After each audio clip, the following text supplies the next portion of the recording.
പെരുന്നാൾ നിലാവ് കൊണ്ടൊരു മാൾ തീർത്ത സൈനബ, ഞാൻ അരളിമാല കൊണ്ടു നിന്നെ കെട്ടിയിട്ടാലോ.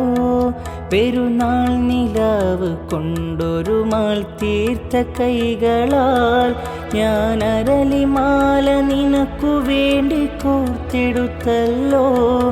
ഇനി താരകങ്ങളെ തിരുസാക്ഷിയാക്കി ഞാൻ നിന്നെ ഇന്ന് സ്വന്തമാക്കുമെൻ്റെ സൈനബ. ഓ സൈനബ, അഴകുള്ള സൈനബ, ഇളമാൻ കിടാവ് പോലെ വന്നതെന്തിനാണു നീ? മാനല്ല ഞാൻ, ഇളമാനല്ല ഞാൻ, ഇളം തൂവൽ കൊണ്ടു കൂടു തീർക്കുമല്ലിപ്പൈങ്കിളി.